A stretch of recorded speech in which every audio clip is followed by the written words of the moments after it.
அனில் தேசாய் அவர்கள் தீப்பந்தம் சின்னத்திலே போட்டியிடுகிறார். அவருக்கு தீப்பந்தம் சின்னத்திலே வாக்களித்து அவரை பெருவாரியான வாக்குகளின் வித்தியாசத்தில் வெற்றி பெற செய்ய வேண்டும் என்று உங்களை நான் வெத்தப்படிவோடு கேட்டுக் கொள்கிறேன். மராட்டிய அரசியல் மிகுந்த பரபரப்புக்குரிய ஒரு அரசியல் என்பதை நாம் அறிவோம். துரோகத்தை அடிப்படையாக வைத்து அண்மை காலமாக பாரதிய ஜனதா இங்கே சித்து விளையாட்டு செய்து கொண்டிருக்கிறது. சிவசேனை கட்சியை உடைத்து அதை பலவீனப்படுத்துகிற ஒரு அரசியலை பாரதிய ஜனதா கட்சி செய்திருக்கிறது. அதே போல சரத்பவார் அவர்களின் தலைமையிலான தேசியவாத காங்கிரஸ் கட்சி என்சிபி அதையும் அஜித் பவாரை கொண்டு உடைத்து அந்த கட்சியை பலவீனப்படுத்தி இருக்கிறது. இந்திய அரசியலில் இது போன்ற ஒரு துரோக அரசியலை வேறு எந்த மாநிலத்திலும் செய்ய முடியாது என்கிற அளவுக்கு மராட்டிய மாநிலத்தில் இரண்டு பெரிய சக்திகளை உடைத்திருக்கிற ஒரு துரோக அரசியல் தான் பாரதிய ஜனதா அரசியல். இந்த துரோகத்திற்கு இந்த தேர்தலில் நீங்கள் சரியான பாடத்தை புகட்ட வேண்டும். ஏக்நாத் சிண்டேவுக்கு பாடம் புகட்ட வேண்டும், அஜித் பவாருக்கு பாடம் புகட்ட வேண்டும், ஒட்டுமொத்தத்தில் பாரதிய ஜனதா கட்சிக்கு பாடத்தை புகட்ட வேண்டும். நாம் வேடிக்கை பார்க்கக்கூடியவர்களாக இருக்கக்கூடாது. பால் தாக்கரேவுடைய ஆசீர்வாதத்தோடுதான் ஏக்நாத் சிண்டே என்கிற ஒரு auto driver became chief minister of Maharashtra only because of Pal Thackeray and Uddhav Thackeray. With their blessings only he became a chief minister of Maharashtra. But இது எவ்வளவு பெரிய துரோகம், மன்னிக்க முடியாத துரோகம். ஒரு ஆட்டோ ஓட்டுநராக இருந்த ஏக்நாத் சிண்டேவை அரசியலில் அடையாளப்படுத்தியது பால் தாக்கரே, ஆசீர்வதித்தது பால் தாக்கரே, அவருக்குரிய அங்கீகாரத்தை தந்த உத்தவ் தாக்கரே. அப்படிப்பட்ட உண்ட வீட்டில் வந்தகம் செய்யக்கூடிய மிக பெரும் துரோகத்தை செய்திருப்பவர் ஏக்நாத் சிண்டே என்பதை மறந்துவிடக் கூடாது. தாக்கரே இல்லாமல் ஏக்நாத் சிண்டேவுக்கு ஏது முகவரி, ஏது அடையாளம், எவ்வளவு பெரிய துரோகம் பதவிக்காக. இதை உத்தவ் தாக்கரே பார்த்துக் கொள்வார் என்று இருக்கக்கூடாது. இப்படிப்பட்ட அரசியல் துரோகம் இழைக்கக்கூடியவர்களுக்கு சரியான பாடம் புகட்டுவதற்காகத்தான் தேர்தல் வருகிறது. இந்த தேர்தலை நாம் பயன்படுத்திக் கொள்ள வேண்டும்.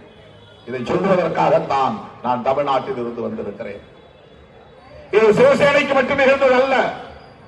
சரத்பவார் கட்சியில் இருந்த அஜித் பவார் அவரை பிரித்து அந்த கட்சியை உடைத்து அவருடைய சின்னம் கிளாக் வாட்ச், அந்த சின்னத்தை பிடுங்கி அஜித் பவாருக்கு கொடுத்திருக்கிறார்.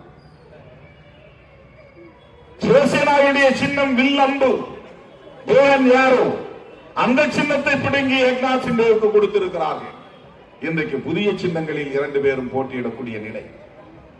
இந்த துரோகத்தை செய்வதற்கு அவர்களுக்கு யார் ஊக்கம் கொடுத்தது? இந்த துரோக அரசியலை செய்வதற்கு யார் காரணம்? மோடி அஜித் பவார் மீது மிகப்பெரிய குற்றச்சாட்டை சொன்னார். 70,000 கோடி ஊழல் செய்தவர் அஜித் பவார். சொன்ன இரண்டாவது நாளே அவரை கட்சியில் சேர்த்து he has given deputy CM to Ajit Pawar. What politics is this? இப்படிப்பட்ட அரசியலை எப்படி நாம் வேடிக்கை பார்த்துக் கொண்டிருக்க முடியும்? 70,000 கோடி ஊழல் செய்த ஒரு ஊழல் பெருச்சாலி அஜித் பவார் என்று சொன்ன நரேந்திர மோடி இரண்டாவது நாள் அவரை பிஜேபி அணியிலே இணைத்துக் கொண்டார். அவருக்கு துணை முதலமைச்சர் பதவி கொடுத்திருக்கிறார். இவர்கள் மறுபடியும் அதிகாரத்திற்கு வந்தால் என்னென்ன துரோகம் நிகழும் என்பதை எண்ணி பார்க்க வேண்டும். இப்படிப்பட்ட துரோகங்களை ஒருவரும் நாம் வேடிக்கை பார்க்க கூடாது, அனுமதிக்க கூடாது. சாதாரண மக்கள் இவர்களை எல்லாம் அடையாளம் கண்டு கொண்டு அவர்களுக்கு உரிய நேரத்தில் பாடம் புகட்ட வேண்டும் என்பதற்காகத்தான் தேர்தல் ஜனநாயகம், parliamentary democracy is there for the people to take revenge such kind of traitors. அருமை தோழர்களே, இதை சரியான தருணத்தை பயன்படுத்திக் கொள்ள வேண்டும். இந்தியாவில் வேறு எந்த மாநிலத்திலும் இப்படிப்பட்ட ஒரு துரோக அரசியல் அரங்கேறவில்லை. இந்த துரோகத்தை ஒருபோதும் அனுமதிக்க கூடாது என்று நான் பணிந்து கேட்டுக்கொள்ள விரும்புகிறேன். அதனால்தான் இன்றைக்கு நான் மும்பைக்கு வந்திருக்கிறேன். I am belong to India bloc. VCK is also one part of India bloc. Out of 28 parties, VCK also a party. We have 2 MPs, 4 MLAs in Tamil Nadu. We are with the DMK headed alliance. Chief Minister of Tamil Nadu, M.K. Stalin, is presiding our alliance with the full power. We are with the DMK and we are in the India bloc. So that I came here to extend our support to Anil Desai and our Congress candidates, Varsha Gaikwad and Mr. Amol Kirtikar. Today morning I visited many places where their Tamils are living for Amol Kirtikar. தமிழர்கள் வசிக்கக்கூடிய பகுதிகளுக்கு சென்ற அந்த மக்களிடத்தில் வாக்கு சேகரித்தேன். எனக்கு இதற்கு முன்பு அவர்கள் யாரும் தெரியாது. அனில் தேசாவை நான் முன்பு பார்த்ததில்லை. அவர் ராஜ்யசபா எம்பி, திராவிட முன்னேற்ற கழகத்தை சார்ந்த ராஜ்யசபா எம்பி திருச்சி சிவா அவர்களும் காங்கிரஸ் கட்சியை சார்ந்த கணேஷ் யாதவ் அவர்களும் என்னை தொடர்பு கொண்டு நீங்கள் கட்டாயம் வர வேண்டும், தமிழர்கள் வசிக்கிற பகுதியில் உங்கள் உரை அவசியம் தேவைப்படுகிறது என்று கேட்டுக்கொண்டார்கள். எனவே உங்களை தேடி வந்திருக்கிறேன், நாடி வந்திருக்கிறேன். தாராவிக்கு நான் புதியவன் அல்ல. கடந்த 4 நூற்றாண்டு காலமாக நான் இந்த பகுதிக்கு வந்து கொண்டிருக்கிறேன். இதே இடத்தில் பலமுறை நான் பேசியிருக்கிறேன். தாராவில் உள்ள மக்களுக்கு இன்றைக்கு மிகப்பெரிய ஒரு நெருக்கடி. டெவலப்மெண்ட் என்கிற பெயரால் இந்த பகுதியை மாற்றி அமைக்கப் போகிறோம், புதிய வீடுகளை கட்டித்தரப் போகிறோம் என்று இந்த டெண்டர் அதானிக்கு கொடுக்கப்பட்டிருக்கிறது. Who is that Adani? யார் அவர்? எப்படி இந்த 10 ஆண்டுகளில் உலக பணக்காரர்கள் வரிசையில் 4வது இடத்தில் அவரால் வர முடிந்தது? ஒரு சாதாரண கான்ட்ராக்டர், ஒரு Gujarati, close friend to Narendra Modi. அது ஒன்றுதான் அவருக்கான தகுதி. Within 10 years he became a world millionaire. 4th place in the global level. எப்படி அவரால் இதை அச்சீவ் பண்ண முடிந்தது? நரேந்திர மோடியின் பினாமிதான் அதானி. அதானி இடத்திலே தாராவியை தாரை வார்த்து கொடுப்பதற்கா இந்த அரசாங்கம் நீடித்தால், பிஜேபி, ஏக்நாத் ஷிண்டே, அஜித் பவார் இந்த கூட்டணி நீடித்தால் மகாராஷ்டிராவுக்கு மட்டுமல்ல இந்தியாவுக்கே பெரும் கேடு என்பதை நினைவில் கொள்ள வேண்டும். இப்படிப்பட்ட ஒரு துரோக அரசியலை ஒருபோதும் நாம் அனுமதிக்க கூடாது. அவர்கள் மீண்டும் அதிகாரத்திற்கு வந்தால் தாராவில் உள்ள மக்களின் பாதுகாப்பு கேள்விக்குறியாகும். இங்க 2 பேரும் நிற்கிறாங்க. Anil Desai, Uddhav Thackeray headed Shiv Sena. Another one, Rahul Shawale. He is also Shiv Sena, but under the president leadership of Eknath Shinde. He is also a traitor to Uddhav Thackeray. Gaddar, Rohi, Gaddar. எவ்வளவு பெரிய துரோகம்! He may be belongs to scheduled caste. He may be Ambedkarite. But how can we support this kind of traitors? இது போன்ற துரோகிகள் ஒருவரும் நாம் அனுமதிக்க முடியாது. அவர் தன்னுடைய தலைமைக்கே துரோகம் வைத்துவிட்டு பிஜேபியோடு இன்றைக்கு இணைந்து ஏக்நாத் ஷிண்டேவுடைய வேட்பாளராக மறுபடியும் இதே இடத்திற்கு வந்து இருக்கிறார் என்றால் அவரை தோற்கடிப்பதுதான், அவரை வீழ்த்துவதுதான் மக்களின் கடமையாக இருக்க வேண்டும். இது போன்ற துரோகிகளை ஒருவர் எந்த நேரத்தில் எப்படிப்பட்ட துரோகத்தையும் செய்வார்கள். அவர்கள் அதானிக்கு சப்போர்ட் செய்வார்கள். வர்ஷா கேக்வாட் மக்களுக்கு சப்போர்ட் செய்யக்கூடியவர். She is supporter of people. Varsha Gaikwad I know very well here. I met her many times here. I attended many programs along with her. அவரோடு நான் பல நிகழ்ச்சிகளில் பங்கேற்று இருக்கிறேன். அவர் சாதாரண மக்களுக்குரிய ஒரு தலைவர். அவர் அதிகாரத்திற்கு வந்தால் நம்முடைய குறைகளை எடுத்துச் சொல்ல வாய்ப்பு இருக்கிறது. மறுபடியும் ராகுல் சகாலே வெற்றி பெற்றால் he will support Adani only. He will serve to these bourgeois. corporates. He will not for the people. அவர் ஒருபோதும் மக்களுக்காக உழைக்கக்கூடியவராக இருக்க முடியாது. But Anil Desai, a gentleman, a decent leader, he will with people. He will be with the people. Because he is with Uddhav Thackeray. அவர் உத்தவ் தாக்கரேயோடு இருக்கிறார்.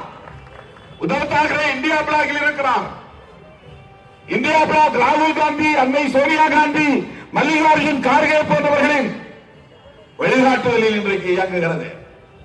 திராவிட முன்னேற்ற கழக தலைவர், தமிழ்நாட்டின் முதலமைச்சர் M K Stalin அவர்களின் வழிகாட்டுதலில் இன்றைக்கு அந்த அணி இயங்குகிறது. நாம் பேசுகிற அரசியலை இன்றைக்கு அவர்கள் பேசுகிறார்கள். Shiv Sena, Uddhav Thackeray is for social justice, is for downtrodden people. அவர் இன்றைக்கு அதானிக்கு எதிராக கருத்து சொல்லுகிறார். அவர் ஒருபோதும் அதானிக்கு ஆதரவானவர் அல்ல. அதானிக்கு ஆதரவானவராக இருந்திருந்தால் அவர் இந்தியா பிளாக் வந்திருக்க மாட்டார்.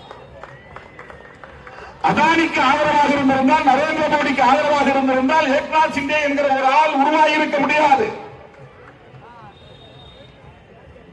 Uddhav Thackeray is for social justice, so that he is with India bloc.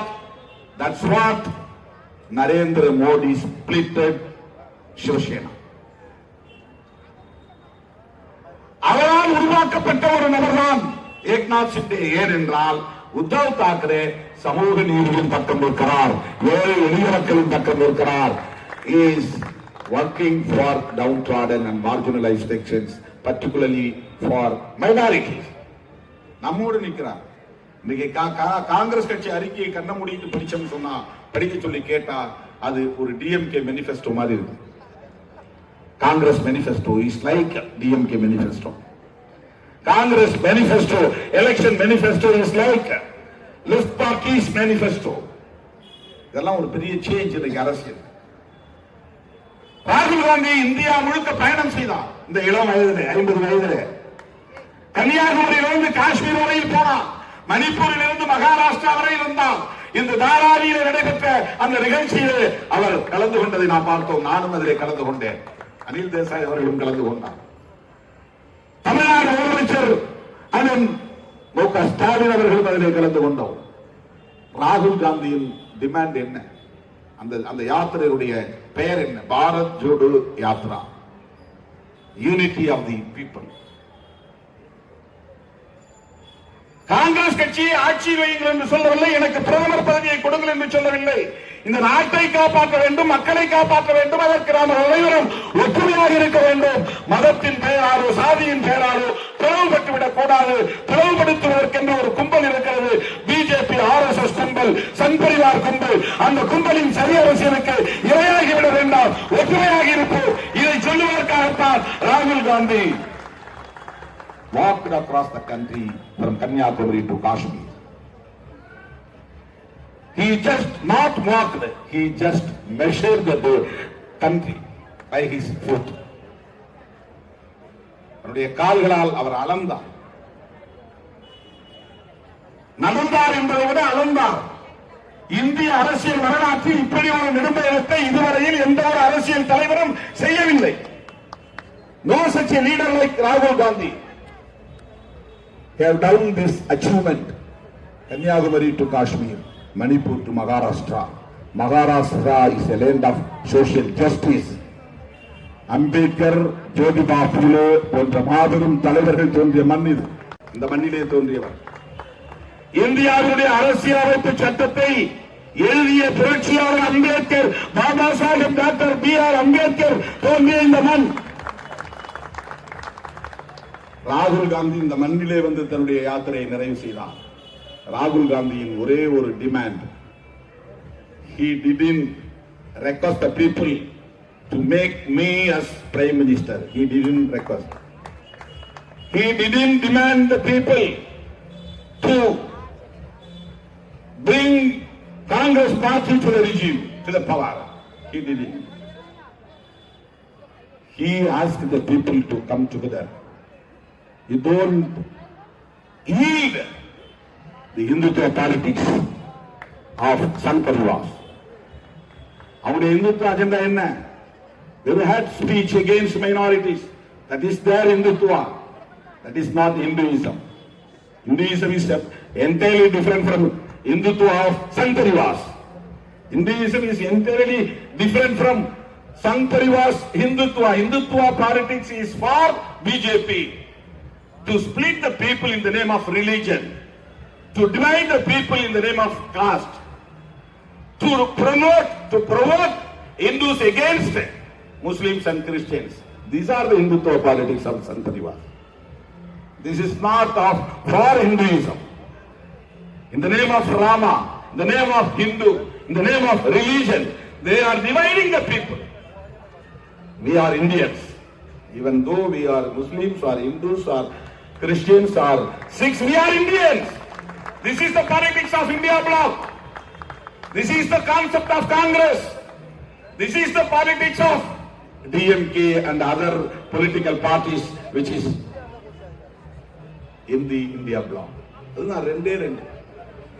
For the past 10 years, what they have done to the people, what they have achieved for the people, only Adani and Ambani have developed as world millionaires.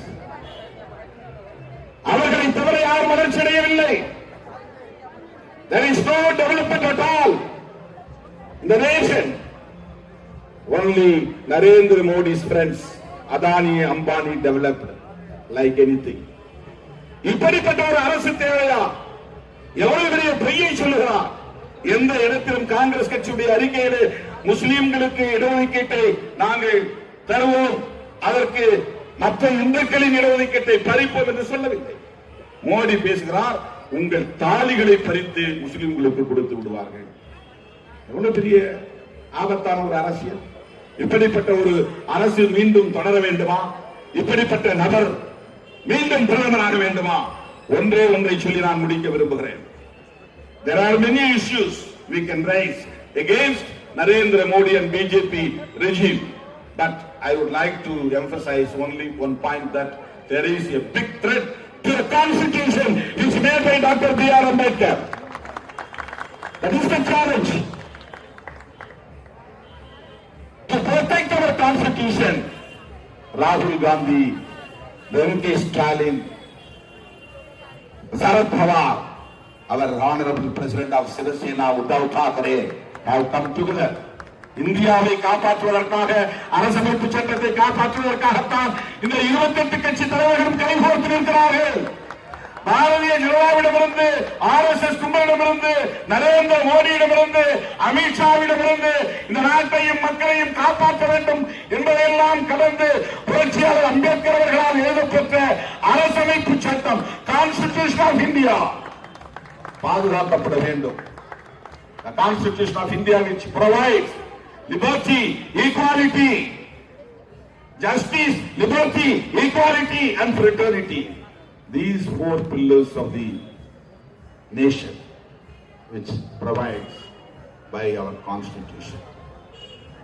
அவர்களுக்கு எதிராக இந்த constitutional values, democratic values, இதை காப்பாற்ற வேண்டுமானால் உத்தவ் தாக்கரே வேட்பாளர் அனில் தேசாய் இங்கே வெற்றி பெற வேண்டும். உத்தவ் தாக்கரேவுக்கு மட்டுமல்ல, ஒட்டுமொத்த அரசியலுக்கு துரோகம் இழைத்த ராகுல் சவாலே கட்டாயமாக விரட்டி அடிக்கப்பட வேண்டும், தோற்கடிக்கப்பட வேண்டும். அதிலே தமிழர்களின் வாக்குகள் பெரும்பங்கு இருக்க வேண்டும். இதுதான் உங்களுக்கு நான் விடுக்கிற வேண்டுகோள். அதானியோடு பேசுவதற்கு அல்லது அதானியிடம் இருந்து இந்த டெண்டரை பிடுங்கி ஏன் ஸ்டேட் கவர்மெண்ட் செய்யக்கூடாது? அதே அபார்ட்மெண்ட்ஸை கட்ட வேண்டும், அதே development. why state government can do it, cannot do it? ஏன் முடியாது? ஏன் அதானிக்கு கொடுக்கணும்? அதை மாத்திரம்னா அனில் தேசாய் இங்கே எம்பியாக இருக்க வேண்டும். He will speak for us. He can speak. He can raise his voice in the parliament itself. Parliament also. நமக்காக அவர் குரல் கொடுப்பார். ஆகவே அவருக்காக நான் கேட்கிறேன், உங்கள் பொன்னான வாக்குகளை, முத்தான வாக்குகளை இந்த மஷால் கிருசானி தீர்க்குண்டம் இந்த சின்னத்திலே வாக்களித்து பெருவாரியான வாக்குகளின் வித்தியாசத்தில் அனில் தேசாய் அவர்களை வெற்றி பெற செய்ய வேண்டும். அனில் தேசாய்க்காக மட்டும் நான் பேசவில்லை. உத்தவ் தாக்கரே அவர்களுக்கு மிகப்பெரிய துரோகம் இழைத்திருக்கிறார்கள். இந்த துரோக அரசியலுக்கு நாம் பாடம் புகட்ட வேண்டும். பாரதிய ஜனதாவை ஆட்சி பீடத்திலிருந்து அப்புறப்படுத்த வேண்டும். இந்த நாட்டை காப்பாற்ற வேண்டும். அரசமைப்பு சட்டத்தை பாதுகாக்க வேண்டும். அதற்கு இந்தியா கூட்டணியை ஆதரியுங்கள் என்று கேட்டு முடிக்கிறேன். நன்றி, வணக்கம்.